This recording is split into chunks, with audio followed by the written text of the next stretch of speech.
గత 2 మాసములుగా మనము కొన్ని ప్రాముఖ్యమైన అంశాల గురించి వాక్యాన్ని ధ్యానం చేస్తున్నాం. అవునా?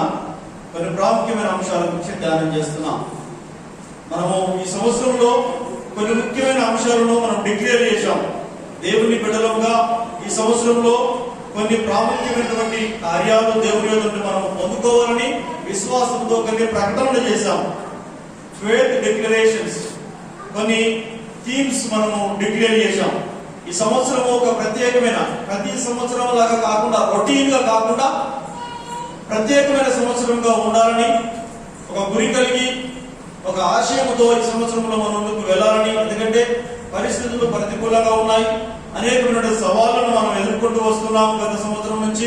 కనుక ఈ సంవత్సరంలో కూడా ప్రతి సంవత్సరం లాగా మనం చూడకుండా ఒక ప్రత్యేకమైన సంవత్సరముగా భిన్నమైనటువంటి ధోరణిలో చూడాలనే ఆశతో మనం కొన్ని ప్రకటనలు చేశాం, డిక్లరేషన్ చేశాం. ఒకటి, ఈ సంవత్సరంలో ఏ సంవత్సరంగా ప్రకటించాము?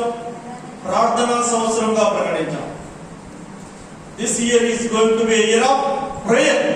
ప్రార్థనా సంవత్సరంగా ప్రకటించాం. ప్రార్థన ప్రాముఖ్యత గురించి మొదటి వారం నేను చెప్పాను. దాని తర్వాత విశ్వాసముతో కూడిన సంవత్సరం, అంటే దేవుని మీద ఎక్కువగా ఆధారపడే సంవత్సరం, మునుపటి కంటే ఎక్కువగా దేవుని మీద ఆధారపడే సంవత్సరముగా ఇయర్ ఆఫ్ ట్రస్ట్, ఆధారపడే సంవత్సరంగా ప్రకటించాం. మూడవదిగా ఇయర్ ఆఫ్ వర్షిప్, దేవుణ్ణి ఆత్మతో సత్యముతో ఆరాధించే సంవత్సరముగా మనము డిక్లేర్ చేశాం. దాని గురించి కూడా మనం ధ్యానం చేశాం. అదేవిధంగా ఇయర్ ఆఫ్ లర్నింగ్, దేవుని వాక్యమును, ఇయర్ ఆఫ్ వర్డ్ అంటే దేవుని వాక్యమును ఎక్కువగా నేర్చుకోవడానికి, ఎక్కువగా ప్రకటించడానికి ఈ సంవత్సరాన్ని ప్రకటించాం. ఇయర్ ఆఫ్ వర్డ్ అంటే వాక్యమును ప్రకటించే లేదా వాక్యము నేర్చుకునే సంవత్సరముగా మనం ఈ సంవత్సరం ప్రకటించాం. ఓకే, వాక్యం యొక్క ప్రాధాన్యతను నేను మీకు వివరించాను. అదేవిధంగా ఇయర్ ఆఫ్ బ్లెస్సింగ్స్, ఆశీర్వదించబడే సంవత్సరముగా ఈ సంవత్సరం ప్రకటించాం. తర్వాత ఇయర్ ఆఫ్ సోల్ విన్నింగ్, పోయిన వారం వరకు గత 2 వారాలుగా ఇయర్ ఆఫ్ సోల్ విన్నింగ్, ఆత్మలను సంపాదించే సంవత్సరం, ఆత్మలను ఆదాయపరిచే సంవత్సరంగా ఈ సంవత్సరం ప్రకటించాం. ఓకేనా?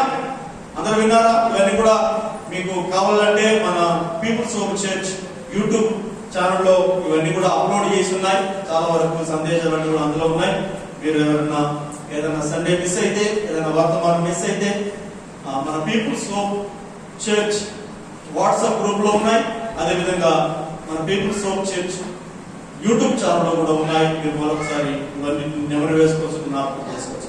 చివరిగా ఈ రోజు అంటే 7 డిక్లరేషన్ చేశాం మనం. చివరిగా ఈ రోజు ఇయర్ ఆఫ్ మిరకల్స్, చివరిగా ఇయర్ ఆఫ్ మిరకల్స్ అంటే అద్భుతాలను అనుభవించే సంవత్సరం. హల్లెలూయా చెప్పండి. అద్భుతాలను అనుభవించే సంవత్సరము. అద్భుతాలు అంటే అందరికీ ఇష్టమా కాదు? చెప్పండి. అద్భుతాలు అంటే ఇష్టపడిన వారు ఉంటారా?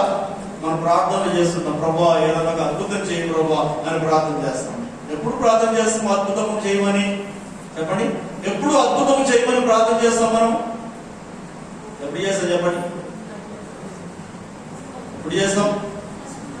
చాలా కష్టంలో ఉండి ఇక మనుషులు ఎవ్వరూ ఇది చేయలేరు అని నిర్ధారణకు వచ్చేసి కదా, ఆరోగ్యం బాగాలేనప్పుడు అంతటి తిరిగి చివరికి గాంధీ హాస్పిటల్కి వెళ్ళిన తర్వాత అప్పుడు మనం ఏం చేస్తాం?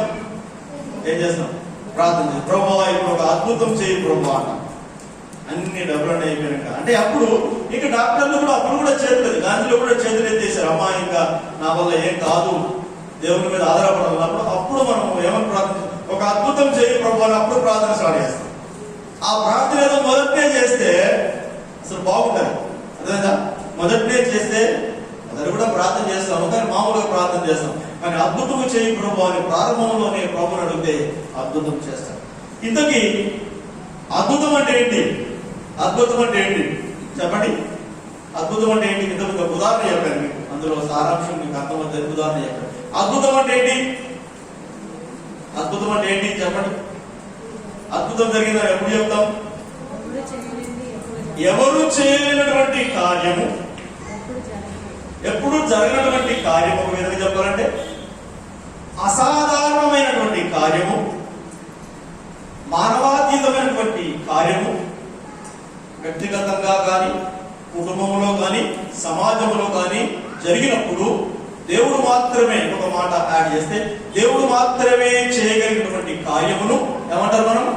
అద్భుతం అంటారు. హల్లెలూయా చెప్పండి. ఏంటి?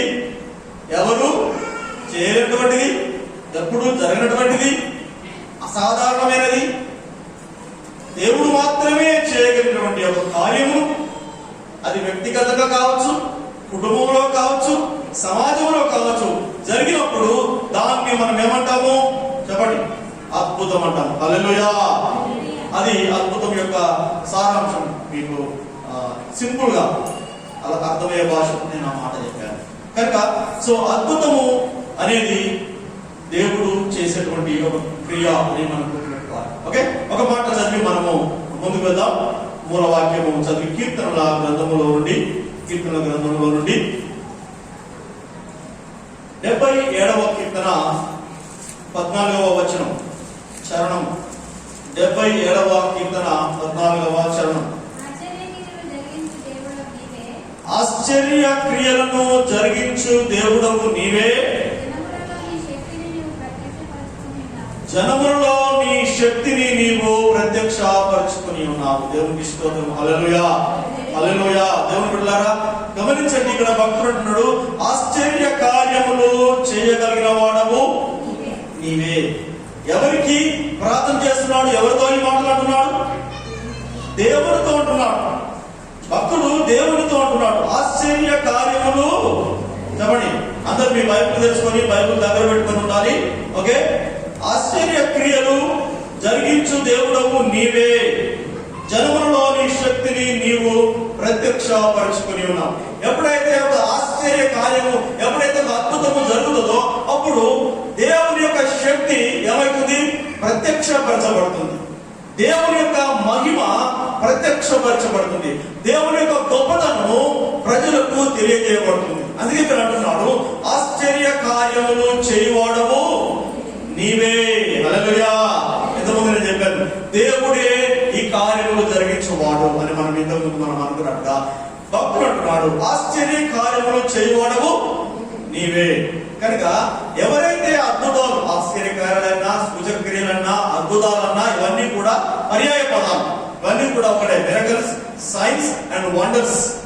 ఓకే, వివిధ పదాలు ప్రస్తావించబడినప్పటికీ దీని భావం అంతా ఒకటే. దేవుడు మాత్రమే చేయగలిగిన ఒక మహత్కార్యము అద్భుతంగా మనం పరిగణిస్తున్నాం. దేవుడు బిడ్డలారా, అందుకే ఇక్కడ అంటున్నాడు, నీవు మాత్రమే చేయగలవు. కనుక అద్భుతాలు దేవుడు మాత్రమే చేయగలడు. కనుక మనం దేవుడికి మాత్రమే ప్రార్థన చేయాలి.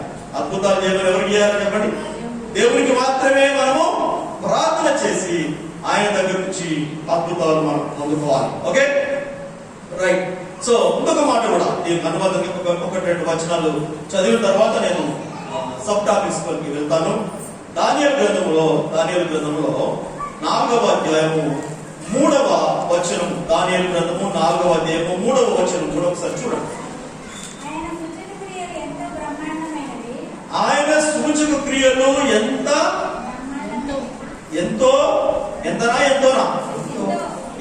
ఎంత వేరు కదా. ఆయన సూచక క్రియలు ఎంతో, చెప్పండి, ఆయన సూచక క్రియలు ఎంతో బ్రహ్మాండమైనవి. బ్రహ్మాండమైనవి అంటే ఏంటిది? గొప్పవి. చాలా బ్రహ్మాండంగా చేశామంటారు. వెళ్ళి ఎలా చేశామంటారు?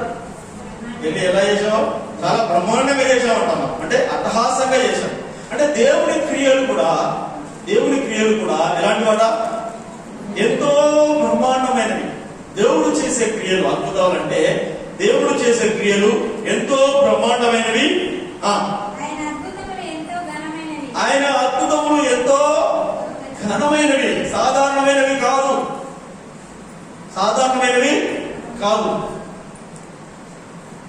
తలగానే పిలేసింది, తలలో పిలేస్తే ప్రార్థన చేసుకున్నాం, తలలోకి తగ్గిపోయింది.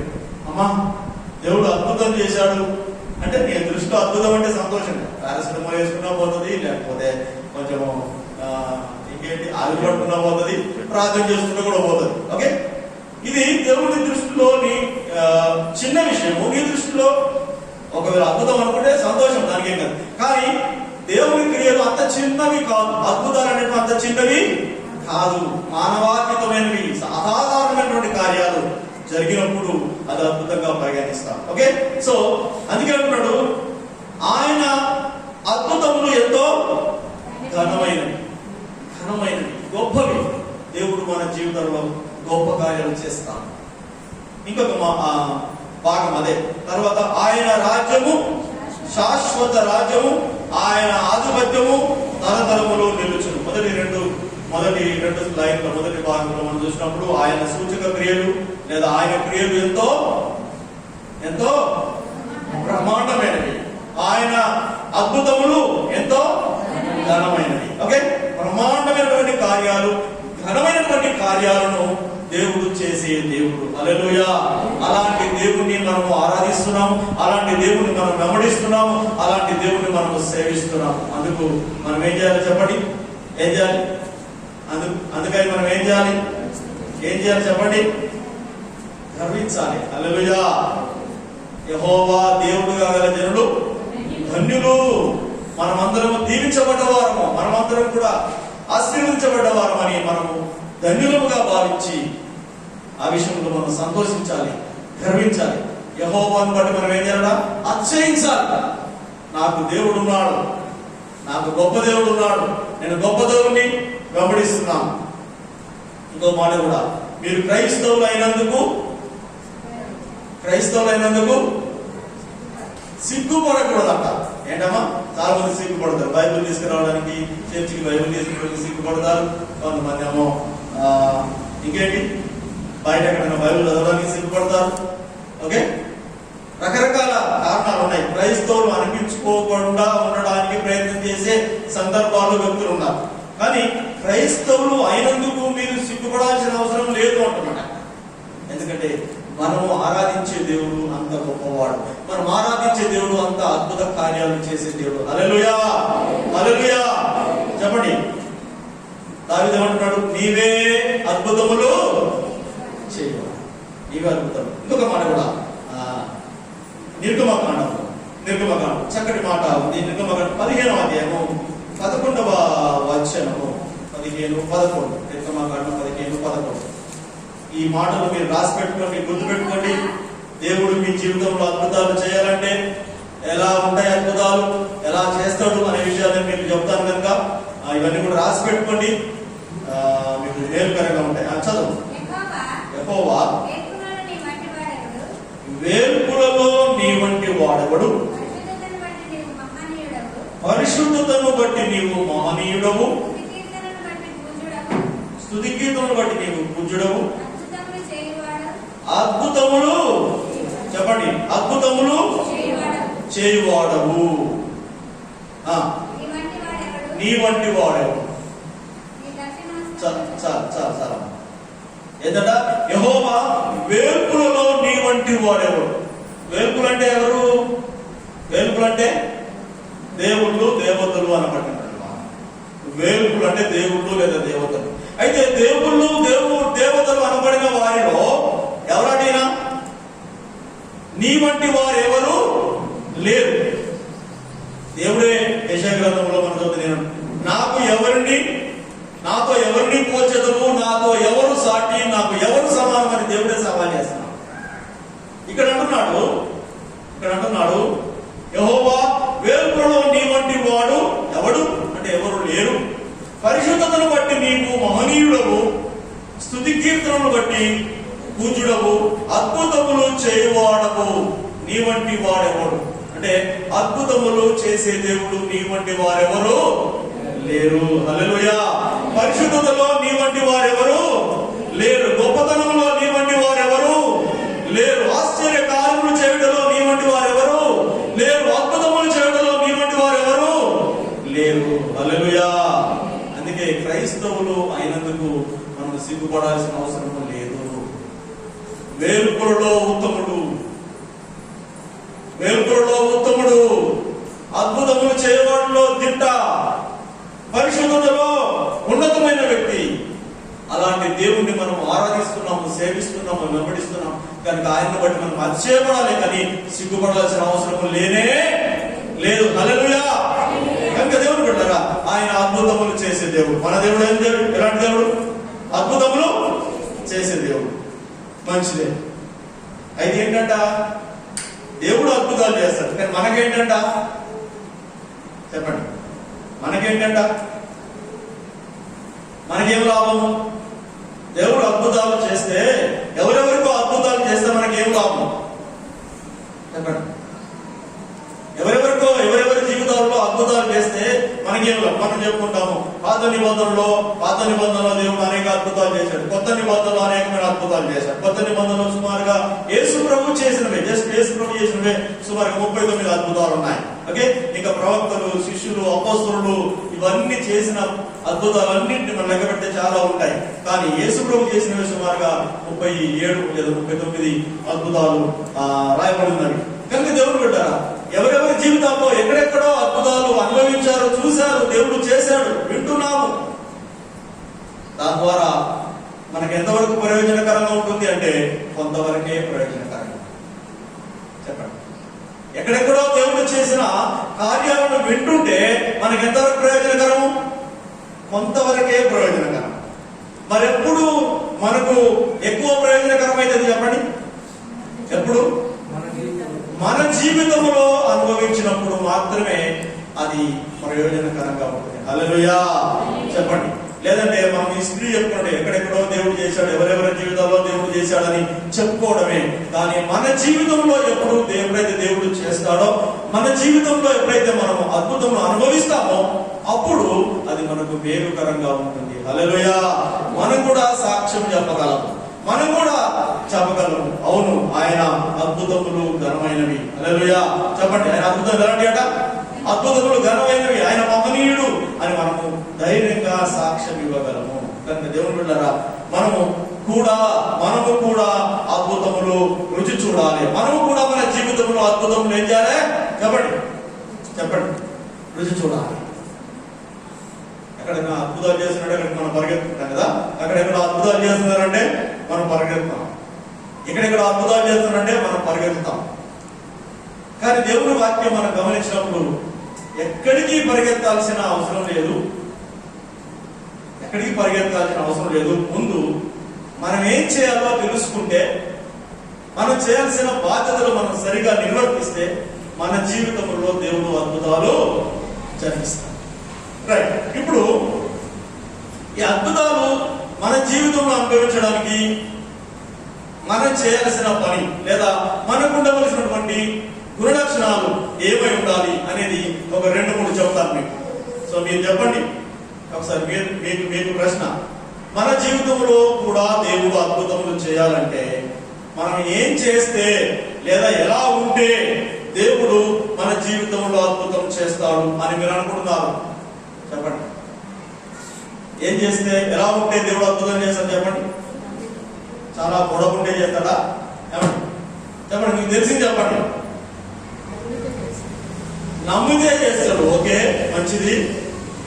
ఏమా గమనించండి, ఇక్కడ ఎప్పుడు చేస్తాడ? నమ్మితే చేస్తాడు. ఇంకా అద్భుతాలు ఎప్పుడు చేస్తాడు? చెప్పండి.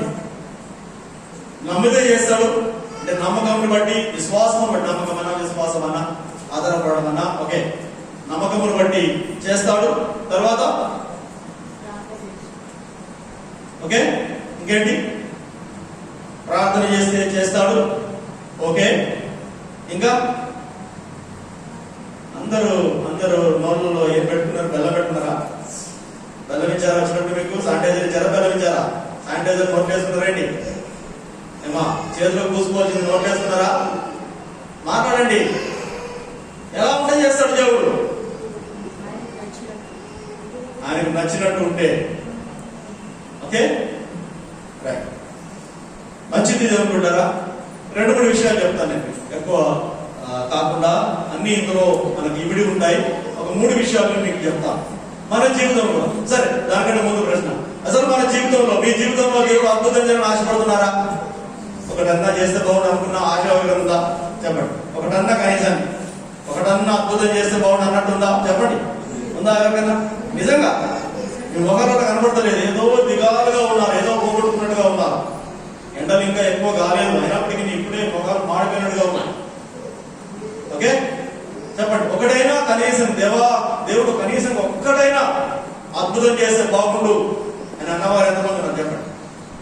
నిజంగా హల్లెలూయా, హల్లెలూయా. ఒకటన్నా కనీసం దేవుడు లెక్కలైన చేస్తాడు. కానీ మన విశ్వాస పరిమాణమును బట్టి మనం అడుగుతాము, సో మనం పొందుకుంటాం. సో అడగడమే కాకుండా మనం పొందుకునే విషయంలో మన విశ్వాస పరిమాణమును బట్టి మనం పొందుకుంటుంటాం. Okay, right. సో ఇందులో ఇంతకు ముందు మనం చెప్పుకున్నట్టుగా విశ్వాసం అనేది చాలా ప్రాముఖ్యమైనది. అద్భుతములు మన జీవితంలో అనుభవించాలంటే, దేవుడు తన కార్యాలు చేయాలంటే ఏం చేయాలి? విశ్వాసం అనేది చాలా ప్రాముఖ్యమైనది. ఒకవేళ మన జీవితంలో దేవుడి కార్యాలు జరగకూడదు అంటే అవిశ్వాసం అనేది ముఖ్యమైనటువంటి కార్యం. Okay, opposite. నేను చెప్పే వాటికి కూడా అన్నిటికీ అపోజిట్ చేస్తే దేవుడు అద్భుతం చేయాలా వద్దా అనే దానికి అపోజిట్ గా మనం ఆలోచిస్తే మనకు అర్థమవుతుంది. చేయకూడదు అంటే ఎలా ఉండాలి, చేయాలంటే ఎలా ఉండాలి. Okay, right. సో విశ్వాసం అనేది ఇక్కడ ప్రాముఖ్యమైనది. దేవుడు ఎలా అద్భుతం చేస్తాడు, ఎవరి జీవితంలో అద్భుతం, ఈ ప్రశ్న మనం గుర్తుపెట్టుకోవాలి. దేవుడు ఎలా చేస్తాడు, ఎవరి జీవితాలలో జరిగిస్తాడు అద్భుతం. నిజంగా మీ జీవితంలో అద్భుతం చేయాలంటే, దేవుడు నిజంగా మీ జీవితంలో అద్భుతం మీరు రుచి చూడాలంటే ఈ మాటలు చాలా శ్రద్ధగా వినండి, మీ హృదయంలోనికి వెళ్ళనివ్వండి, భద్రం చేసుకోండి, వాటిని అనుసరించి జీవించడానికి ప్రయత్నం చేయండి. దేవుడు మీ జీవితంలో అద్భుతాలు చేస్తాడు, మీరు వచ్చే సాక్ష్యం చెప్తారు. హల్లెలూయా, హల్లెలూయా, రైట్. సో విశ్వాసం అనేది ఇంతకుముందు చెప్పిన విశ్వాసం అనేది ఇందులో ప్రాముఖ్యమైనది. విశ్వాసం అనేది చాలా ప్రాముఖ్యమైనది. ఈ విశ్వాసము మన బైబిల్ గ్రంథంలో మనం కొన్ని సూచనలు, కొన్ని ఉదాహరణలు చూసినప్పుడు, దేవుడు అద్భుతాలు చేసినప్పుడు ఒకటేమో ఆ వ్యక్తి యొక్క విశ్వాసమును బట్టి వ్యక్తి జీవితంలో అద్భుతం చేశాడు. రెండవ కోణం ఏంటంటే వేరే వారి విశ్వాసమును బట్టి ఇతరుల జీవితాల్లో కూడా అద్భుతములు జరిగించాడు. ఓకేనా, గమనించండి. ఒకటి, మన జీవితంలో అద్భుతం జరగాలంటే మనకు విశ్వాసం ఉండాలి. మనకు దేవుడి గురించి పరిచయం లేకపోతే ఇతరుల విశ్వాసమును బట్టి కూడా దేవుడు మన జీవితంలో కార్యం చేస్తాడు. ఓకే, ఇది ఎవరికి? ముఖ్యంగా దేవుడి గురించి తెలియని వారికి ఉపయోగపడుతుంది. దేవుడి గురించి ఎక్కువగా తెలియని వారికి ఇతరుల విశ్వాసము వారికి ఉపయోగపడుతుంది. ఇతరుల విశ్వాసమును బట్టి కూడా వాళ్ళ జీవితంలో దేవుడి కార్యాలు జరిగిస్తారు. ఓకేనా, నేను కొన్ని వాక్యముల నుంచి కొన్ని ఉదాహరణలు చెప్తాను. ఇతరుల విశ్వాసం మన విశ్వాసం కంటే కూడా ముందు నేను ఇతరుల విశ్వాసమును బట్టి మన జీవితంలో లేదా వేరే వారి జీవితంలో ఏ విధంగా కార్యం జరుగుతుంది అని మనం ఆలోచించినప్పుడు మొట్టమొదటిగా నాకు గుర్తొచ్చేది ఏంటంటే మార్క్స్ వార్త 2వ అధ్యాయము 5వ వచనము చదవండి. మార్క్స్ వార్త 2వ అధ్యాయము 5వ వచనం. యేసు వారి విశ్వాసం చూచి, కుమారుడా, నీ పాపములు క్షమింపబడి ఉన్నవని పక్షవాయువు గల వారితో చెప్పాను. శాస్త్రంలో కొందరు అక్కడ కూర్చుని ఇక్కడ ఆ అధ్యాయం అంతా మీరు చదవండి, నేను అంతా చదివించడానికి సమయం లేదు కనుక. ఇక్కడ ఒక పక్షవాతము కలిగినటువంటి వ్యక్తి ఒక ఊర్లో ఉన్నప్పుడు యేసు ప్రభు కపెర్నహూములో ఆయన ఉన్నాడని తెలుసుకొని మొదటి వచనాల్లో మనం గమనిస్తే కొంతమంది 4 చేత మోయించుకుని వచ్చారు. ఓకే, ఒక వ్యక్తిని కొంతమంది 4 చేత మోయించుకొని వచ్చి యేసు ప్రభు నా ఇంటికి వచ్చినప్పుడు ఆ ఇంటి లోపల ఇంటి బయట ప్రజలు విస్తారంగా ఉండడం చేత వారికి స్థలము లేని కారణంగా వారి ఇంటిపైకి వెళ్ళి కప్పు విప్పి పడకతోని ఏది పరుపుతోని అతన్ని యేసు ప్రభు దగ్గర దింపడం అనేది మనం స్టోరీలో చూస్తున్నాం.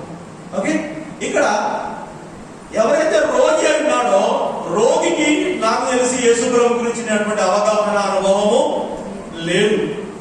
వీరికి వారి మీద ప్రేమ కలిగి ఏ విధంగానైనా వీడు చాలా రోజుల నుంచి ఇక్కడే ఉంటున్నాడు కానీ ఏ విధంగానైనా ఈ రోజు వీరి జీవితంలో అద్భుతము జరిగించాలి, ఎలాగైనా వీరి జీవితంలో అద్భుతము రుచి చూపించాలని కొంతమంది పని కట్టుకొని ప్రయాసముతో వారు ఏం చేశారంటే 4 చేత మోయించుకొని యేసు ప్రభు దగ్గర తీసుకొని వచ్చారు. అప్పుడు యేసు ప్రభు ఆ వ్యక్తిని చూసి ఎవరితో మాట్లాడుతున్నాడు ఇప్పుడు? మోయించుకుని వచ్చిన వారితో కాదు. కింద ఎవరున్నారు? మోసుకొచ్చిన వాళ్ళు లేరు, మోయించుకొచ్చిన వాళ్ళు లేరు, వాళ్ళంతా బయట ఉన్నారు. లోపల ఉన్నది ఎవడు? రోగి. ఆ వ్యక్తితో అంటున్నాడు, నీ పాపములు క్షమించబడినవి. దాని తర్వాత చూస్తే తర్వాత వచనాల్లో మధ్యలో శాస్త్రులు పరిచయం ఆడడానికి వస్తే దాని తర్వాత వచనాల్లో మనం చూస్తే యేసు ప్రభు అంటున్నాడు, నీ పరిపెత్తుకొని నీవు ఏమన్నాడు? లేచి నడుము అన్నాడు. నీ పరిపెత్తు నువ్వు లేచి నడుము అన్న తర్వాత అతడు తన పరిపెత్తుకొని నడిచాడు. చదవమ్మా, ఏ వచనం అది? ఎన్నో వచనం? 9వ వచనం అసలు. నీ పాపములు క్షమింపబడినవని చెప్పుట సులభమా? నీవు లేచి నీ పరిపెత్తుకొని నడుమని చెప్పుట సులభమా? అయితే పాపములు క్షమించుట తర్వాత లాస్ట్ ఈ పక్షవాయు గల వారితో నీ పాపములు క్షమింపబడి ఉన్నవని చెప్పుట సులభమా? నీవు లేచి నీ పరుపును ఎత్తుకొని నడుమని చెప్పుట సులభమా? అయితే పాపములు క్షమించుటకు 11వ వచనం అది అర్జునుడు. పక్షవాయు గల వారిని చూచి నీవు లేచి నీ పరుపు ఎత్తుకొని ఇంటికి పొమ్మని నీతో చెప్పుచున్నాను అనగా ఏమైంది చెప్పండి? తక్షణమే వాడు లేచి పరిపెత్తుకొని వారందరి ఎదుట నడిచిపోయి. అది అద్భుతం. ఓకే, ఇదంతా స్టోరీ మనం విన్నాం. అద్భుతం ఏంటంటే తక్షణమే వాడు లేచి, అసలు వారికి కళ నిజమా అర్థం కావడం లేదు. ఎన్ని సంవత్సరాల నుంచి పడక మీద ఉన్నాడో తెలియదు, ఎన్ని సంవత్సరాల నుంచి ఆ ఇంటికాడ ఉన్నాడో తెలియదు. వాని ప్రమేయం లేకుండానే కొంతమంది నలుగురు చేత మోయించుకొని వచ్చి వారి విశ్వాసమును బట్టి, ఎవరి విశ్వాసము? మోసనుల విశ్వాసం కూడా కాదు. ఇక్కడ 2-3 గుంపులు ఉన్నాయి. ఒకటి మోసనుల గుంపు ఉంది, రెండవది ఏంది? మోయించుకొచ్చిన గుంపు ఉంది, ఇంకొక వ్యక్తి మోసుకొని రాబడ్డ వ్యక్తి. 3 రకాల వ్యక్తులు ఉన్నారు.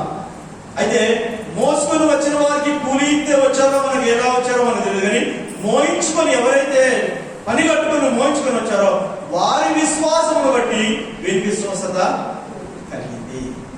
ఎందుకంటే వాళ్ళకి దేవుని గురించి దేవుడు పెట్టాడు. అందుకే మనం ఎవరి గురించి అయినా ప్రార్థన చేసినప్పుడు వారి జీవితంలో దేవుడు ఏం చేస్తాడు?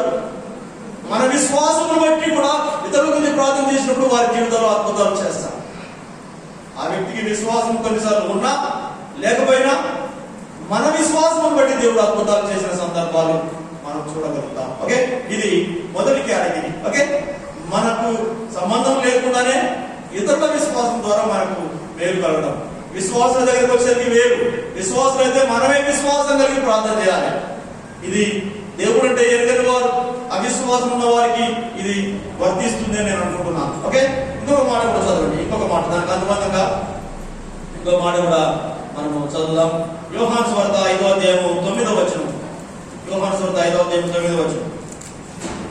యోహాను 5:9 త్వరగా. వెంటనే వాడు స్వస్థత నుండి తన పరుపును నడిచాను. ఆ దినము విశ్రాంతి దినము కనుక. చాలు. ఇక్కడ కూడా ఇక్కడ ఎవరండి?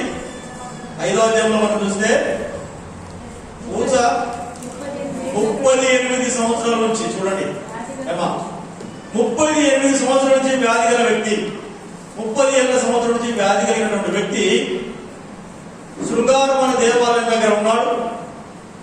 దేవాలయంలో కొరనుంది. ఆ కొరలో నీళ్లు కలపబడ్డప్పుడు దేవతల నుంచి నీళ్లు కదిలించినప్పుడు ఎవరు ముందు వెళ్ళి దాంట్లో పడతారో వారికి స్వస్థత కలుగుతుంది. కానీ వీడు వెళ్ళి అందులో దూకే లోపు ఎవరో ఒకరు దూకుతున్నారు, స్వస్థత పొందుతున్నారు. కానీ ఇతనికి స్వస్థత లేదు. అక్కడికి యేసు ప్రభు వచ్చినప్పుడు అతనితో మాట్లాడాడు. అతనితో మాట్లాడి, అయ్యా నువ్వు స్వస్థత పొందకూర్చున్నావా అని అడుగుతాడు.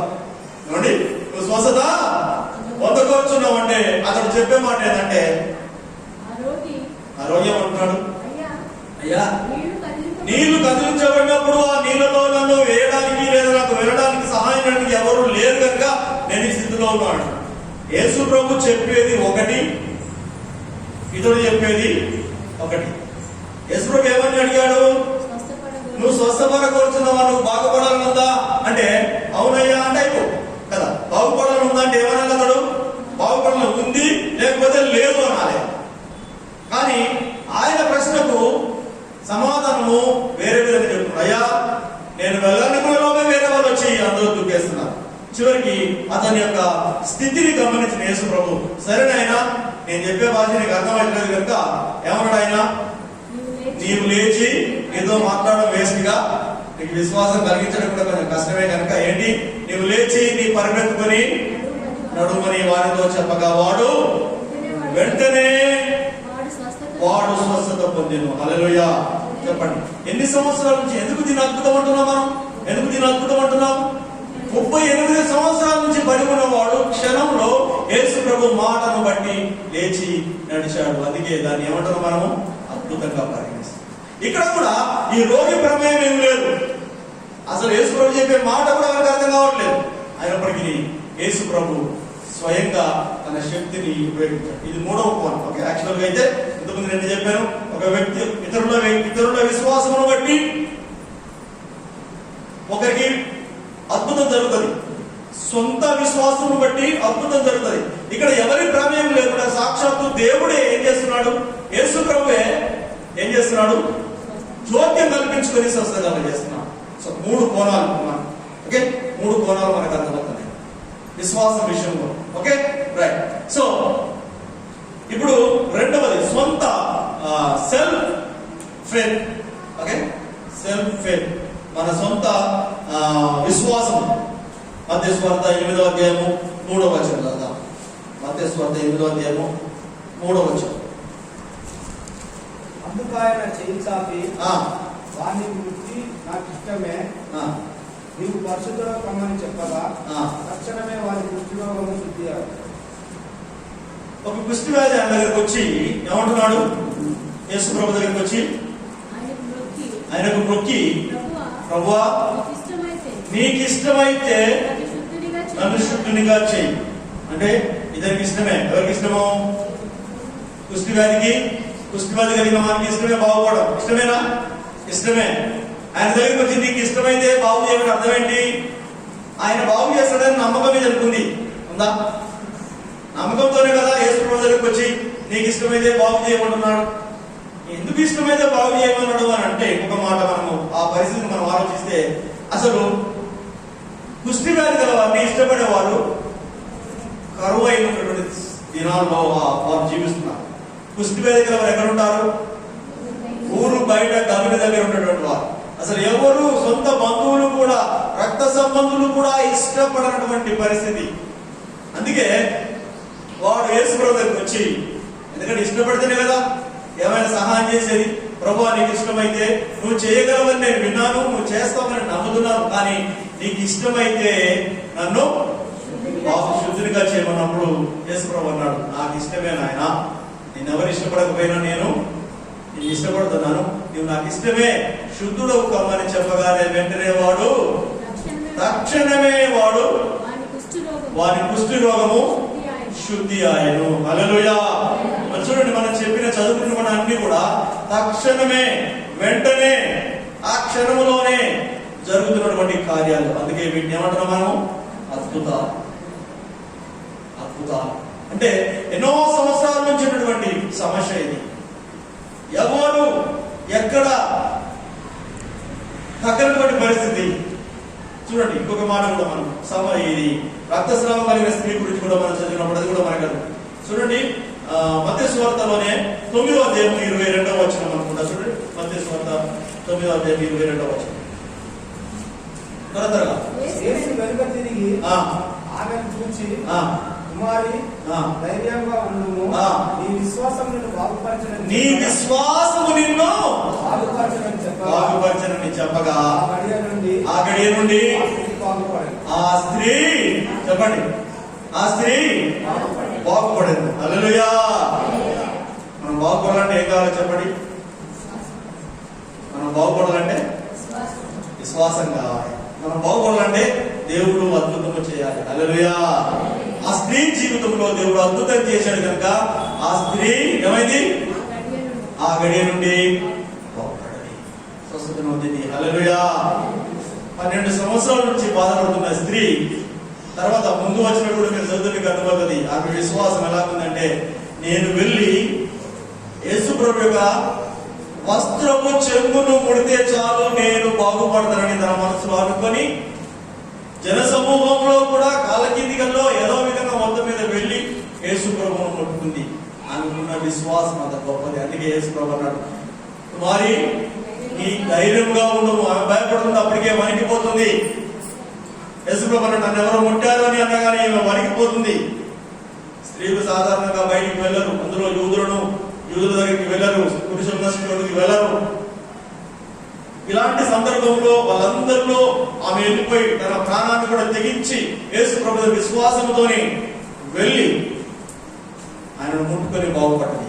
అప్పుడు అంటున్నాడు యేసు ప్రభు, కుమారి ధైర్యంగా ఉండి భయపడకు, నీ విశ్వాసం నిన్ను స్వస్థపరిచింది, నిన్ను బాగు చేసింది. హల్లెలూయా. అద్భుతుందా? మన జీవితంలో అద్భుతము జరిగించాలంటే దేవుడు ఏం చేయాలి? మనకి ఏముండాలి చెప్పండి? విశ్వాసం ఉండాలి. దేవుడు చేయగలడు అనే నమ్మకం ఉండాలి. అప్పుడే దేవుడు మన జీవితంలో విశ్వాసమును బట్టి అద్భుతం జరిగిస్తాడు. ఓకే, మనం దేవుడు నమ్ముకున్న వారం అయితే, నమ్ముకున్న వారంటే వారి విషయంలో కూడా మనకు విశ్వాసం అంటే మన విశ్వాసమును బట్టి దేవుడు వారి జీవితంలో అద్భుతం చేస్తాడు. కొన్ని సందర్భాలలో దేవుడు తానే స్వయంగా ఏం చేస్తాడు? ఎవరి ప్రమేయం లేకుండా కూడా దేవుడు అద్భుతం చేస్తాడు. అది రేర్గా 35 సంవత్సరాల నుంచి ఉన్నటువంటి వ్యక్తి విషయంలో మనం చూసాం. కనుక దేవుడు పెట్టారా? సో విశ్వాసానికి వచ్చేసరికి ఈ 3 సందర్భాలు మనకు కనిపిస్తున్నాయి. 3 సందర్భాలు మనకు కనిపిస్తున్నాయి. ఓకేనా? 3 సందర్భాలు మనకు కనిపిస్తున్నాయి. సో ఇంకొకటి కూడా దేవుడు స్వయంగా చేసినటువంటిది మార్క్స్ వార్త 5వ అధ్యాయంలో 1వ వచనం నుంచి మనం చదివితే అక్కడ ఈ సేనాను దయ్యం పట్టిన వాడు ఉన్నాడు. అతన్ని కూడా దేవుడు స్వస్థపరిచాడు. ఎవరి విశ్వాసం బట్టి స్వస్థపరిచాడు? అక్కడ చూడండి, ఎవరి విశ్వాసం బట్టి స్వస్థపరిచాడు? స్టోరీ విన్నారు కదా, 2000 దయ్యాలు పట్టిన వాడిని, దయ్యాలన్నీ పందులోకి వెళ్తాయి. ఈ స్టోరీ విన్నారు కదా. ఆ స్టోరీలో మనం గమనిస్తే ఎవరి విశ్వాసం బట్టి దేవుడు ఆ వ్యక్తిని స్వస్థపరిచాడు అనుకుంటున్నారు? ఎవరి విశ్వాసమును బట్టి చెప్పండి. ఉన్నారు? ఎవరైనా ప్రమేయం ఉందా? ఎవరి ప్రమేయం లేదు. వాడు సమాధంలో ఉంటున్నాడు, వారి పరిస్థితి భీకరంగా ఉంది కనుక వదిలిపెట్టారు తల్లిదండ్రులు. సమాధంలో ఉంటున్నాడు, కాపురం ఉంటున్నాడు. యేసు ప్రభు సముద్ర తీరం నుంచి వస్తుంటే ఊరు బయట సమాధులు ఉన్నాయి. ఆ సమాధంలో నుంచి వాడు పరిగెత్తుకొని వచ్చి యేసు ప్రభు దగ్గర వారినటువంటి దయ్యం సాతాను పరిగెత్తుకొని తీసుకొని వచ్చి యేసు ప్రభుతో సంభాషించినటువంటి సంగతి 5వ వచనం 5వ అధ్యాయం 1వ వచనం చదవండి. వాడు దూరం నుండి యేసును చూసి నమస్కారం చేసి నాతో నీకేమి, నన్ను బాధపరచుకొని చెప్పాడు. సో ఆ స్టోరీ తర్వాత మనం వింటే యేసు ప్రభు దయ్యాన్ని గద్దించాడు, దయ్యం వెళ్ళిపోయింది, వాడు బాగుపడ్డాడు. 15వ వచనం చూస్తే మనకు అర్థమవుతుంది, వాడు స్వస్థ చిత్తుడై కూర్చుంటుట మనం చూస్తున్నాం. అవునా? 15వ వచనమేనా? చదవండి, గట్టిగా చదవాలి.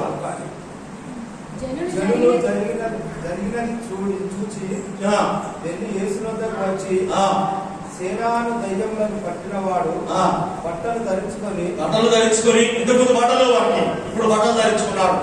స్వస్థ చిత్తుడై కూర్చొని చూచి భయపడ్డారు.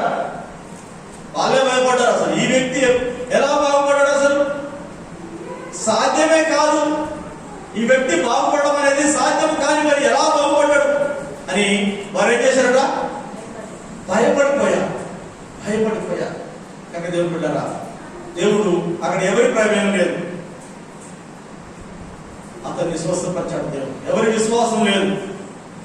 కాకపోతే సాధారణంగా వచ్చి ఆ వ్యక్తిని తీసుకొచ్చి దేవుని ద్వారా స్వస్థత పొందడానికి తోడ్పడ్డాడేమో తప్ప, కానీ ఎవరి విశ్వాసం అక్కడ లేదు. Okay, right. ఇక్కడ 3 కోణాలు మన విశ్వాసం విషయంలో. ఒకటి సెల్ఫ్ ఫెయిత్, మనకున్న విశ్వాసం బట్టి దేవుడు అద్భుతాలు చేస్తాడు. రెండవది ఇతరుల విశ్వాసమును బట్టి అవిశ్వాసులైన జీవితంలో అద్భుతం చేస్తాడు. మూడవది కొన్నిసార్లు ఎవరి ప్రమేయం లేకుండా సాక్షాత్తు దేవుడే వారి జీవితాల్లో విడుదలను అద్భుతములు జరిగిస్తాడు. హల్లెలూయా. 3 రకాలు. ఓకే, ఇది విశ్వాసము సంబంధించి. రెండవ అంశం చూడండి, యెహోషువ గ్రంథము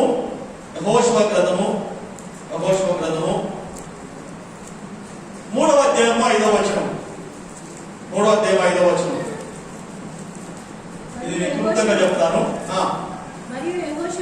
మరియు యెహోషువ రేపు యెహోవా మీ మధ్య అద్భుత కార్యములు చేయును గనుక మిమ్మును మీరు పరిశుద్ధపరచుకొని జనులకు ఆజ్ఞయించెను. ఇశ్రాయేలు ప్రజలకు దేవుని సేవకుడైన యెహోషువ ప్రకటన చేస్తున్నాడు, ఆజ్ఞయిస్తున్నాడు. ఏమని? దేవుడు రేపు మీ మధ్యలో ఏం చేస్తున్నాడు చెప్పండి? దేవుడు రేపు మీ మధ్యలో అద్భుత కార్యము చేస్తాడు కనుక మిమ్మును మీరు పరిశుద్ధపరచుకోండి. హల్లెలూయా. దీన్ని బట్టి ఏమర్థమవుతుంది మనకు? ఏమర్థమవుతుంది? దేవుడు అద్భుత కార్యం చేయాలంటే ఏముండాలి మనకు? పరిశుద్ధత ఉండాలి. హల్లెలూయా. అంతేనా? మన జీవితంలో అద్భుత కార్యము జరగాలంటే ఏముండాలి? విశ్వాసంతో పాటు పరిశుద్ధమైన జీవితం మనము కలిగి ఉండాలి. అందుకే అంటున్నాడు, రేపు దేవుడు మీ మధ్యలో అద్భుత కార్యము జరిగించుగాక మిమ్మల్ని మీరు పరిశుద్ధపరచుకోండి అంటున్నాడు. దేవుని బిడ్డలారా, అదే మాట మనకు ప్రకటించబడుతుంది. దేవుడు మన జీవితంలో అద్భుత కార్యము చేయడానికి ఆయన సిద్ధంగా ఉన్నాడు. చేస్తాడా లేదా? చేస్తాడు. కానీ సిద్ధపాటు మన దగ్గర లేదు. మనం సిద్ధపడి ఉండాలి. పరిశుద్ధత కలిగి మనం జీవిస్తే మన జీవితంలో కూడా దేవుడు అద్భుతములు జరిగిస్తాడు. ఓకే, రెండవది ఏంటిది చెప్పండి? పరిశుద్ధత. ఒకటి ఏంటి? మొదటిది ఏంటిది? విశ్వాసం. రెండవది ఏంటిది? పరిశుద్ధత. మూడవది ఏమైంటది? మూడవది ఏంటంటే విధేయత. చెప్పండి, విధేయత. Obedience. Faith, holiness and obedience. మూడవది విధేయత. విశ్వాసంతో పాటు ఏముండాలి? పరిశుద్ధత ఉండాలి. పరిశుద్ధతో పాటు ఏముండాలి? విధేయత ఉండాలి. విధేయత ఉండాలి. ఒబీడియన్స్ ఉండాలి. ఎప్పుడైతే విధేయత కలిగి ఉంటామో అప్పుడు దేవుడు మన జీవితంలో అద్భుతం చేస్తాడు. విధేయత అంటే ఏంటి చెప్పండి? విధేయత అంటే ఏంటిది? దేవునికి లోబడడం. ఇంకొక మాటలో చెప్పడం, చెప్పినట్టు చేయడం. ఇంకా స్ట్రైట్ గా చెప్పాలంటే నోరు మూసుకొని చెప్పినట్టు చేయడం. మామూలుగా చెప్పినట్టు చేయడం. నోరు మూసుకోవడం ఎందుకంటే మధ్యలో ఇలాగైందా అలాగైందా అవునా కాదా ఇలాంటివి ఏమి రాకుండా విధేయత, ఒబీడియన్స్. మనము విధేయత చూపుతాము, కాకపోతే మధ్య ఏంది? నోరు కలుపుతాం. మధ్యలో నోరు కలుపుతాం. అందుకే నోరు మూసుకొని అప్పుడు పిల్లలు చెప్తాం కదా, పాల ప్యాకెట్ తీసుకురామంటే ఏమంటాడు? పాల ప్యాకెట్ అన్నా దాంతో పాటు ఇంకేమైనా తీసుకొచ్చుకోమంటావా అంటాడు. నోరు మూసుకొని వెళ్ళరా, నేను చెప్పింది చేయమను కదా అంటే మనం నోరు మూసుకొని వెళ్ళి నేను చెప్పింది తీసుకురా. లేదంటే మధ్యలో వాడు ఉన్న ఖర్చులకు 50 రూపాయలు 10 రూపాయలు చాక్లెట్ బిస్కెట్ అని ప్లాన్ చేసుకున్నాం కదా. మనకు కూడా దేవుడు అద్భుతం చేయాలంటే ఇదే ఎలాగంటే నోరు మూసుకొని చెప్పినట్టు చేస్తే అద్భుతములు మనవి. హల్లెలూయా. మనం మూసుకోగా సరే ఒక మాట చూద్దాం. ఇక్కడ మనందరికి ఈ చాలా అద్భుతాలు ఉన్నవి, కానీ మనందరికీ సులభంగా అర్థం కావడానికి మనందరికీ సుపరిచితమైనటువంటి సందర్భాలను మాత్రమే నేను మీకు తెలియజేస్తున్నాను. చూడండి, ఇక్కడ యోహాను సువార్త, మళ్ళీ యోహాను సువార్త 2వ అధ్యాయం. మనం పెళ్లికి వచ్చాం. యోహాను సువార్త 2వ అధ్యాయం 5వ వచనం. కానాలో తన ఊర్లో యేసు పెళ్లికి వచ్చాడు. ఆ పెళ్లిలో జరిగినటువంటి సంఘటన మనం చూస్తున్నాం. కానా ఊర్లో 2వ అధ్యాయం 5వ వచనము. ఆయన తల్లి పరిచారకులను చూసి ఆయన మీతో చెప్పినది చేయుడి అని చెప్పాడు. హల్లెలూయా. స్టోరీ మనం తెలుసు కదా. యేసు ప్రభు పెళ్లికి వెళ్ళాడు. పెళ్లికి వెళ్ళిన తర్వాత కొంతసేపటికి ఏమైంది? అక్కడ ద్రాక్షరసము అయిపోయింది. ద్రాక్షరసం అయిపోతే ఆ పెళ్లికి మరియమ్మ కూడా వెళ్ళింది. మరియమ్మకు బంధువులే కనుక ఈ సంగతి గమనించిన మరియమ్మ అప్పటికప్పుడు ద్రాక్షరసము చేయడమైనా కొనడమైనా సాధ్యమయ్యే పని కాదు. కనుక మరియమ్మ గమనించి యేసు ప్రభు వచ్చాడని తెలిసి యేసు ప్రభు దగ్గరికి వచ్చి ఏం చేసింది? ఏం చెప్పింది? యేసు ప్రభు దగ్గరికి వచ్చి ముందు యేసు ప్రభుతో మాట్లాడింది. నా సమయం ఇంకా రాలేదన్నాడు. కానీ యేసు ప్రభుకు ఉన్నటువంటి శక్తి మరియమ్మకు తెలుసు. ఒక విధంగా చెప్పాలంటే మరియమ్మ యొక్క విశ్వాసం కూడా ఇక్కడ పరిగణించబడుతుంది, పరిగణలోకి వస్తుంది. మరియమ్మకు విశ్వాసం ఉన్నది యేసు ప్రభు మీద. ఓకే, ఆ కుటుంబం కొరకు మరియమ్మ విశ్వాసం కూడా ఇక్కడ దొంగదపడ్డది అని మనం చెప్పుకోక తప్పదు. అయితే అక్కడికి యేసు ప్రభు అన్నాడు, నా సమయం ఇంకా రాలేదన్నప్పుడు ఆమె సేవకులతో చెప్పింది, పరివారంతో చెప్పింది, అయ్యా ఆయన చెప్పినట్టు చేయండి, ఇంకో మాట ఎదురు చెప్పదు. ఇందులో నేను చెప్పినట్టుగా ఆయన చెప్పినట్టు నోరు మూసుకొని చెయ్యండి అనే మాట దీనికి సరిపోతుంది. ఎందుకంటే యేసుప్రభు ఏం చెప్పాడు, తర్వాత ఏం చేశాడు? ద్రాక్షారసం ఎలా తయారైంది చెప్పండి? నీళ్ళతో తయారైంది. ఏమన్నాడు యేసుప్రభు పని వాళ్ళకు? మీరు వెళ్ళి 6 రాజభారాలను అంచుల మట్టుకు నీళ్ళతో నింపమన్నాడు. బాగానే ఉంది, నింపారు. నింపిన తర్వాత ఏమన్నాడు చెప్పండి? ఇప్పుడు ముంచి విందు ప్రధాని దగ్గర తీసుకెళ్లి అందరికీ సర్వ్ చేయమని చెప్పాడు. నీళ్లు నింపింది వాళ్ళే, తొట్లు వాళ్ళకు తెలుసు, నీళ్లు వాళ్ళకు తెలుసు. వాళ్ళతో వేరేటోళ్ళు అంటే ముంచుకొని పోవాల్సి వేరుతున్నది. వాళ్ళ చేతులతో వాళ్ళే నింపి వాళ్ళే దాన్ని తీసుకెళ్లి విందు ప్రధాని దగ్గర ఇగో ద్రాక్షారసం అని చెప్తే ఒకవేళ తేడా వస్తే చెంప పగిలిపోదా? చెప్పండి, తేడా వస్తే చెంప పగిలిపోదా? ఎందుకంటే వాళ్ళకు తెలుసు. అందుగురించే కానీ వాళ్ళు ఏం చేశారు? చెప్పినట్టు చేశారు. నీళ్లు నింపారు, ముంచుకొని తీసుకొని వెళ్ళిపోయారు, ప్రధానికి ఇచ్చారు, సర్వ్ చేశారు. ఆ ద్రాక్షారసము ఎంత అద్భుతంగా ఉందంటే మొదటి ద్రాక్షారసం కంటే కూడా బాగుంది, రుచిగా ఉన్నది. హల్లెలూయా! ఎందుకు చెప్తున్నాడు దేవుడులారా? కొన్నిసార్లు మనం మౌనంగా ఉండి దేవునికి లోబడితే మన జీవితంలో అద్భుతాలు వస్తాయి. మనం ప్రశ్నిస్తే మళ్ళీ మనం అనుమానించినట్టే, ప్రశ్నిస్తే అనుమానించినట్టే, సందేహించినట్టే. కనుక విధేయత అనేది కంప్లీట్ ఒబీడియన్స్, సంపూర్ణ విధేయత మనం కలిగినప్పుడు దేవుడు మన జీవితంలో అద్భుతం జరిగిస్తాడు. ఓకేనా? అర్థమవుతుందా?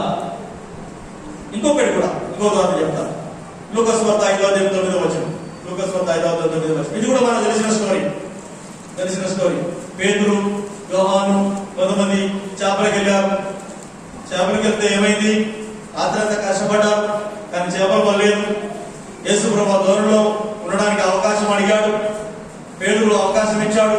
యేసుప్రభు వాక్యాన్ని బోధించాడు. దాని తర్వాత యేసుప్రభు అన్నాడు, అయ్యా ఇప్పుడు కుడివైపున మీ వరలు 5వ వచనం చదవండి. 5:5 లూకాసు 5:5.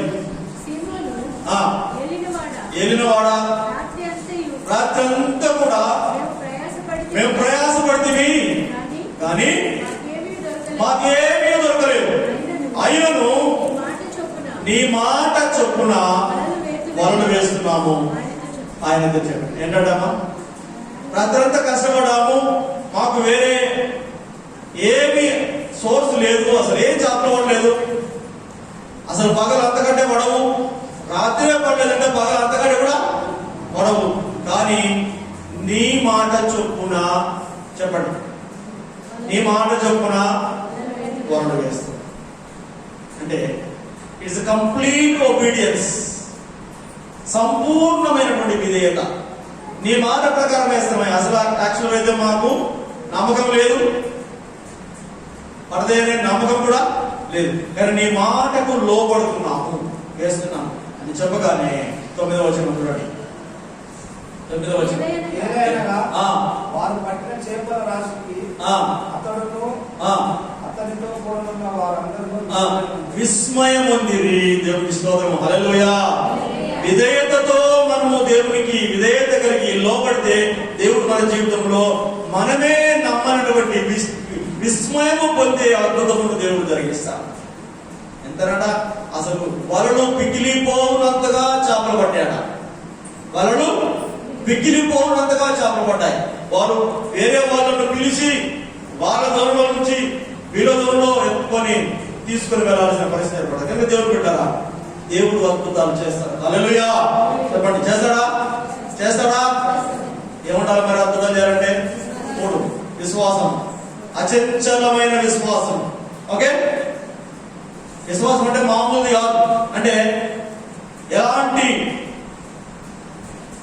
అపనమ్మకమైన అందులో ఉండకూడదు. ఇక చరణం అనేది ఉండకూడదు. అచంచలమైన విశ్వాసం మనం కలిగి ఉన్నప్పుడు దేవుడు అద్భుతం చేస్తాడు. రెండవది, పరిశుద్ధత మనకు కలిగినప్పుడు దేవుడు అద్భుతం చేస్తాడు. మూడవది, సంపూర్ణ విధేయత మనము చూపినప్పుడు దేవుడు మన జీవితంలో అద్భుతం చేస్తాడు. హల్లెలూయా, హల్లెలూయా. ఇవి కష్టమా చెప్పండి? కష్టమా? మరి ఎందుకు మన జీవితాలు అద్భుతాలు జరగట్లేదు? నేను ఈ సామెత ఊరికే చెప్తుంటా కదా, అన్నీ ఉన్నాయి కానీ అల్లు నోట్లో ఏముంది? శని. తినడానికి అన్నీ ఉన్నాయి కానీ నోట్లో శని ఉంది. ఏం లాభం? ఆశీర్వాదాలు అన్నీ ఉన్నాయి, విశ్వాసులకు ఏముంది? నమ్మకం లేదు. శని అని చెప్పను నేను, కానీ అది సామెత. కానీ అద్భుతాలు రెడీగా ఉన్నాయి, దేవుడు అద్భుతాలు చేయడానికి రెడీగా ఉన్నాడు. కానీ విశ్వాసులకు అద్భుతాలు అందడం లేదు, విశ్వాసులు అద్భుతాలు అనుభవించడం లేదు. అంటే ఏం లేదు? విశ్వాసం లేదు, లేదా పరిశుద్ధత లేదు, లేదా విధేయత లేదో నాకు తెలియదు. మనం పరీక్షించుకోవాలి. విధేయత లేకుండా, పరిశుద్ధత లేకుండా, విశ్వాసం లేకుండా దేవుడు అద్భుతాలు చేయడు. కొన్ని చోట్ల అయితే అసలు దేవుడు గద్దించాడు, కొన్ని చోట్ల దేవుడు గద్దించాడు. చూడండి, 1-2 వచనాలు చెప్పి నేను ముందుకు వెళ్తాను. చూడండి, మత్తయి సువార్త 11వ అధ్యాయము 21, 22, 20, 21 వచనం చదవండి. అయ్యో కోరాజీనా, అయ్యో బెత్సాయిదా, మీ మధ్యన చేయబడిన అద్భుతములు తూర్సీదు పట్టణంలో చేయబడిన ఎడల ఆ పట్టణంలో వారు పూర్వమే గోనె పట్టు కట్టుకొని బూడిద వేసుకొని మారు మనసు పొంది 20వ వచనము. పిమ్మట ఏ పట్టణంలో ఆయన విస్తారమైన అద్భుతములు చేసేదో ఆ పట్టణంలో వారు మారు మనసు పొందకపోకుండా వలన ఆయన వారి ముందు గద్దింపసాగాడు. అంటే చాలా మంది జీవితాల్లో, చాలా గ్రామాల్లో దేవుడు అద్భుతాలు చేస్తూ వచ్చాడు. కానీ వాళ్ళు ఏం చేస్తున్నారు? అద్భుతాలు రుచి చూస్తున్నారు, మళ్ళీ ఎప్పటికీ లాగానే లోకంలో కలిసిపోతున్నారు. దేవుని ద్వారా మేలు పొందుకుంటున్నారు, మళ్ళీ ఎప్పుడో లేదు దేవుడు లోకంలో కలిసిపోతున్నారు. అందుకే వారిని గద్దింపసాగింది. అందుకే కొరాజీన, బెత్సయిదా అనే గ్రామాలను గద్దిస్తూ, ఇంతవరకు మీ జీవితంలో మీ మధ్యలో చేసిన అద్భుతాలు వేరే దగ్గర చేసి ఉంటే, సొదొమ గొమొర్రాలో చేసి ఉంటే వారు మారు మనసు పొంది రక్షణ పొందేవారు అని వారిని గద్దిస్తున్నారు. అద్భుతాలు చూసి కూడా మనము నమ్మకము ఉంచకపోతే దేవుడు మనల్ని గద్దిస్తాడు. అందుకే కీర్తన గ్రంథంలో 77వ కీర్తన 1వ చరణం, 77 దేవుడు చేసిన అద్భుతాలు మనం ఏం చేయాలట? 77:1 నేను ఎలుగెత్తి దేవునికి మొరపెట్టుదును, మనవి చేయుదును, నేను ఎలుగెత్తి ఆయనకు మనవి చేయదు. 77:1. ఓకే, సో ఆయన అద్భుతంలో గుర్తు చేయదు. 105వ కీర్తన 5వ వచనం కూడా, 105వ కీర్తన 5వ వచనం కూడా మాట్లాడతారు. ఆయన దాసుడైన అబ్రహాము వంశస్థులారా, ఆయన ఏర్పరచుకున్న యాకోబు సంతతి వారలారా, ఆయన చేసిన ఆశ్చర్య కార్యములను జ్ఞాపకం చేసుకోండి. ఆయన చేసిన ఆశ్చర్య కార్యములను ఏదట? రిమెంబర్. మనం గుర్తుపెట్టుకోవాలి, మర్చిపోకూడదు. దేవుడు చేసిన ఆశ్చర్య కార్యాలు మర్చిపోకూడదు, మనం గుర్తుపెట్టుకోవాలి అని దీని యొక్క సారాంశం. అందుకే ఇక్కడ బెత్సయిదాను ఆ గ్రామాలను గద్దిస్తున్నాడు. మీరు మర్చిపోతున్నారు, మీరు మళ్ళీ లోకంలో కలిసిపోతున్న గద్దించాడు. కనుక దేవుడు బిడ్డలారా, సో కొన్ని గ్రామాల్లో అయితే ఆయన అద్భుతాలు చేయడం లేదు. మత్తయి సువార్త 13వ అధ్యాయం 13:58 చూడండి. మత్తయి 13:58లో ఆయన అంటున్నాడు, మత్తయి 13:58 త్వరగా 8 13వ అధ్యాయం 58వ వచనం. వారి అవిశ్వాసమును బట్టి ఆయన అక్కడ అనేకమైన అద్భుతములు చేయలేదు. ఆయన వారి అవిశ్వాసమును బట్టి ఆయన అనేకమైన అద్భుతములు చేయలేదు. చూడండి, అవిశ్వాసం ఎంత ఘోరం ఎంతట. అంటే మన అవిశ్వాసం ఉంటే మనకు దేవుడు అద్భుతాలు చేయడు. అద్భుతాలు మనం రుచి చూడము. అవిశ్వాసం అనేది మనలో ఉండకుండా మనం చూసుకోవాలి. దేవుడు మన జీవితంలో అద్భుతాలు చేస్తాడు. ఇది ఒకటి. రెండోది, దేవుడు మన ద్వారా కూడా అద్భుతాలు చేయిస్తాడు. అది కూడా గుర్తుపెట్టుకోవాలి. రెండవ కారణం, దేవుడు మన జీవితంలో అద్భుతం చేస్తాడు. దేవుడు మన ద్వారా కూడా అద్భుతములు చేయాలని ఆశపడుతున్నాడు. అది రెండవ కోణం, మనం అద్భుతములు పొందుకోవాలి, మనము ప్రార్థన చేసే ఇతరులకు అద్భుతాలు జరగాలి. ఆ విధంగా ఎదగడానికి దేవుడు ఆశపడుతున్నాడు. మార్క్స్ వార్త 16వ అధ్యాయము, ఆ మాట మనం గమనిస్తే మార్క్స్ వార్త 16వ అధ్యాయము 17-18 చూస్తే, నమ్మి బాప్తిసం పొందిన వాడు రక్షించబడును, నమ్మిన వారి వలన ఈ సూచక క్రియలు జరుగును. అంటే మన జీవితంలో అద్భుతం చేస్తాడు, మనం కూడా అద్భుతాలను చూపించే వారంగా ఉంటాము అని దాని యొక్క సారాంశము. యోహాను సువార్త 14వ అధ్యాయం 2వ వచనంలో యేసు ప్రభు అంటున్నాడు, నా యందు విశ్వాసం ఉంచువాడు నాకంటే గొప్ప కార్యాలు చేయను అంటున్నాడు. కనుక దేవుడు మనం అద్భుతాల నుంచి చూడడమే కాకుండా, అనుభవించడమే కాకుండా, మనము ఇతరులు అద్భుతాల నుంచి చూడడానికి, అనుభవించడానికి కూడా మనము దోహదపడాలి అనేది దీని యొక్క సారాంశం. కేవలం మనం ఎప్పుడు అసలు మనమే అద్భుతం గురించి చూడకపోతే, మనమే అద్భుతం పొందుకోకపోతే, ఇక ఇతరులకు అద్భుతం గురించి ఏ విధంగా సాక్ష్యం చెప్పగలము, ఇతరులకు ఏ విధంగా అద్భుతమును రుచి చూసే విధంగా మనం ముందుకు వెళ్ళగలము అని మనం ప్రశ్నించుకోవాలి. కనుక దేవుడు బిడ్డలారా, ఆయన చేసిన అద్భుతములు మనం జ్ఞాపకం చేసుకుందాం. మన జీవితంలో దేవుడు అద్భుతం చేయాలంటే మనం సిద్ధపడాలి. ఏ విధంగా సిద్ధపడాలి చెప్పండి? మొట్టమొదటి ఏంటిది? మనం అద్భుతము పొందుకోవాలంటే విశ్వాసం ఉండాలి, రెండవది పరిశుద్ధత కలిగి ఉండాలి, మూడవది సంపూర్ణ విధేయత కలిగి ఉండాలి. ప్రార్థన చేసుకుందాం. కళ్ళు వచ్చండి, కళ్ళు వచ్చండి, ప్రార్థన చేసుకుందాం. దేవుని బిడ్డలారా, ఈ సంవత్సరము అద్భుతాలను రుచి చూసే సంవత్సరంగా ప్రకటించాలి. This year is going to be a year of miracles.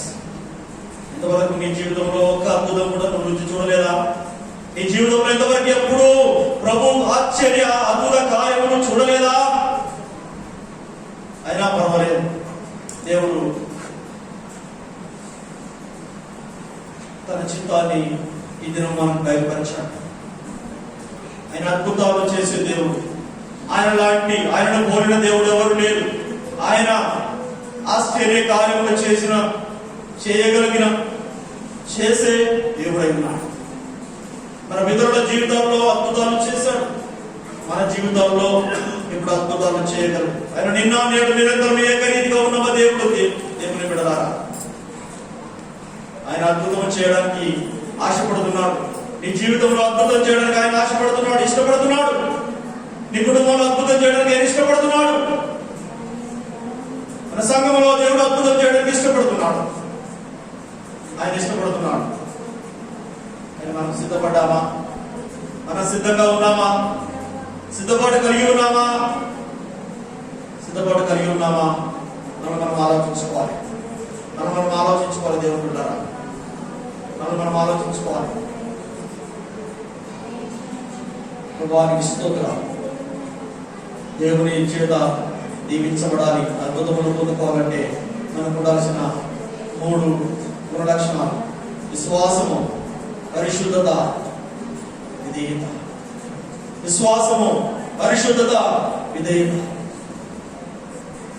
మనం దేవుని శ్రద్ధలు కలిగి ఉంటే మన జీవితంలో అద్భుతములు దేవుడు జరిగిస్తాడు.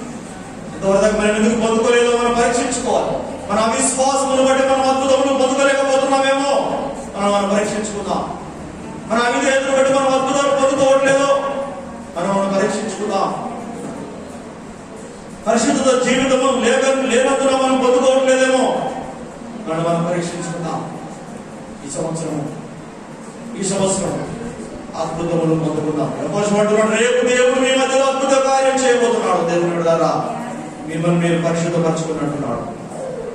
దేవుడు మన జీవితాల్లో కూడా అద్భుత కార్యం చేయబోతున్నాడు. అద్భుతం నీకు కావాలా? నీ కుటుంబంలో అద్భుతం జరగాలా? నీ జీవితంలో అద్భుతం జరగాలా? సంఘంలో అద్భుతం జరగాలా? ప్రభువుకు ప్రార్థన చేయి, విశ్వాసంతో ప్రార్థన చేయి, పరిశుద్ధతతో ప్రార్థన చేయి, విధేయతతో ప్రార్థన చేయి. అడుగు, ప్రభు నీ జీవితంలో అద్భుతం చేస్తాడు. ఆయన అద్భుతము ఘనమైనది, ఆయన అద్భుతము బ్రహ్మాండమైనది. అలాంటి గొప్ప కార్యం చేస్తాడు దేవుడు బిడ్డలారా. అడుగుదా, ప్రభా నా జీవితంలో నేను అద్భుతము చూడాలనుకుంటున్నానయ్యా, నా జీవితంలో అద్భుతము రుచి చూడాలనుకుంటున్నానయ్యా, నా జీవితంలో అద్భుతము జరిగించండి అయ్యా. ప్రభా నా జీవితంలో అద్భుతం జరిగించండి ప్రభా అని ప్రభుని అడుగుదామా? దేవుని బిడ్డలారా. నిజంగా నువ్వు ఆశపడుతున్నావా? నిజంగా నువ్వు ఆశపడితే దేవుడు నీ జీవితంలో అద్భుతం చేస్తాడు. అద్భుతం చేస్తాడు. అది ఆర్థికపరమైన విషయాల్లో కావచ్చు, ఆరోగ్యపరమైన విషయాల్లో కావచ్చు, సంతానపరమైన విషయాల్లో కావచ్చు, అది ఏదైనప్పటికీ, ఉద్యోగపరమైన విషయాల్లో కావచ్చు, వ్యాపార సంబంధమైన విషయాల్లో కావచ్చు, దేవుడు అద్భుతం చేస్తాడు. పేతురును మనం చూసాము. అతని వ్యాపారం దిగాలు అయిపోయింది. ఆ రోజు వ్యాపారం జరగలేదు. కానీ వ్యాపారాన్ని దేవుడు ఆశీర్వదించాడు. చేపల నుంచి నీ వ్యాపారాన్ని కూడా దేవుడు ఆశీర్వదించడానికి సిద్ధంగా ఉన్నాడు. నీ ఉద్యోగంలో దేవుడు ఆశీర్వదించడానికి సిద్ధంగా ఉన్నాడు. అద్భుతం చేయడానికి ఆశీర్వడుతున్నాడు ఆయన. Receive in the name of Jesus. Yesu నామమున అద్భుతములు మీరు పొందుకొందురు గాక. యేసు నామమున అద్భుతములు మీరు పొందుకొందురు గాక. ప్రభు సన్నిధిలో అడుగుతా, ప్రభువా అద్భుతములు ఎవరు చూడాలనుకుంటున్నామయ్యా, సహాయం చేయడం. ప్రేమ కలిగిన మా తండ్రి, కృప కలిగిన మా దేవా, నీకు వందనాలు చెల్లిస్తున్నా. ఈ సమయంలో నాయన ఈ వాక్యం ద్వారా అందరితో మాట్లాడినందుకు నీకు స్తోత్రాలు. అద్భుతములు మేము ఏ విధంగా పొందుకోవాలో మీరు మాకు నేర్పించినందుకు నీకు స్తోత్రాలు. విశ్వాసమును బట్టి, పరిశుద్ధతను బట్టి, విధేయతను బట్టి నాయన మా వ్యక్తిగత జీవితాల్లో, మా కుటుంబాల్లో, మా సంఘంలో మీ అద్భుతముల నుంచి చూచుటకు నీ కృపను అనుగ్రహించమని ప్రార్థన చేస్తున్నాం. ఇక్కడ కూడి వచ్చిన ప్రతి బిడ్డ జీవితంలో, వాక్యం వింటున్న ప్రతి బిడ్డ జీవితంలో ఇప్పుడే యేసు నామమున అద్భుతములు పొందుకునే కృప వారు అనుభవించుదురు గాక. వారి జీవితంలో అద్భుతములు పొందుకుందురు గాక అని మేము ప్రార్థన చేస్తున్నాము. ప్రతి బిడ్డను మీరు ఆశీర్వదించండి. అద్భుత కార్యాలు, ఆశ్చర్యకాలు వారి జీవితంలో జరిగించమని, ఆర్థికపరమైన, వ్యాపార సంబంధమైన, శారీరక సంబంధమైన, కుటుంబపరమైన ప్రతి విధమైన అద్భుతములు వారు అనుభవించుదురు గాక అని స్తోత్రం. అందరినీ కృపకు అప్పగిస్తున్నా. దీవించి ఆశీర్వదించిన ఇన్న వాక్య మా హృదయాల్లో, మా జీవితంలో ఫలింపజేయండి. యేసు క్రీస్తు నామమున ప్రార్థించి అడిగి పెట్టుకుంటున్నాము తండ్రి. ఆమేన్. ఆమేన్. ఆమేన్. దేవుడు మీ జీవితంలో, మీ కుటుంబాలలో అద్భుతాలు జరిగించును గాక. ఇది మొదలుకొని ఆమేన్.